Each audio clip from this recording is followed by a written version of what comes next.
अस्सलाम वालेकुम dear parents, कैसे हैं आप। उम्मीद करती हूँ बिल्कुल खैरियत से होंगे। आज आपके बच्चे ने क्लास में बहुत ही एक्टिव होकर परफॉर्म किया है। उसने फे की मुकम्मल और आधी शक्ल की पहचान की है। एक कहानी के ज़रिए उसकी आवाज़ की पहचान की, नए अल्फाज सीखे, नई तस्वीरें देखी, उनके नाम जाने, फे को पढ़ना और लिखना भी सीखा है। क्लास में बहुत सी एक्टिविटीज़ हुई हैं जो बच्चे ने परफॉर्म की हैं। बच्चे को अब अपने डायरी में देखना है उसको क्या होमवर्क मिला है। उस होमवर्क के मुताबिक आपने अपने अंडर ऑब्जर्वेशन बच्चे का होमवर्क मुकम्मल करवाना है और आपने भी उससे वो कहानी सुननी है जो कि उसने क्लास में सुनी थी। अब क्या होगा कि बच्चे की कम्युनिकेशन स्किल भी डेवलप हो रही हैं और फिर आपके साथ एक अच्छा क्वालिटी टाइम भी स्पेंड हो रहा है। आप भी बच्चे को कोई अच्छी सी स्टोरी सुनाएं। बेड टाइम पर आप बच्चों के साथ ज़रूर एक स्टोरी शेयर किया करें, कोई अच्छी बात शेयर किया करें, कोई अपने बचपन का वाक़या शेयर किया करें, ताकि बच्चे लर्न कर सकें कि हमारे पेरेंट्स भी जो हैं वो अपनी स्टडीज़ में किस तरह फोकस करते थे।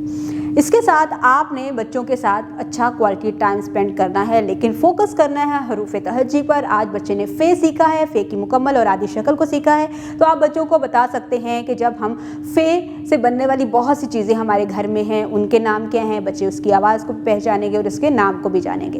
इसके साथ साथ जब आधी अशकाल की बात हो रही होगी तो आपने बच्चों को बताना है कि नए अल्फाज जब लिखे जाते हैं तो वहाँ पर आधी अशकाल का इस्तेमाल किया जाता है।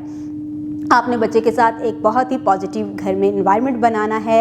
यही हम चाहते हैं कि आप अपने घर में खुश रहें और सेफ एंड सिक्योर रहें। अपना बहुत सारा ख्याल रखिएगा। खुदा हाफिज़।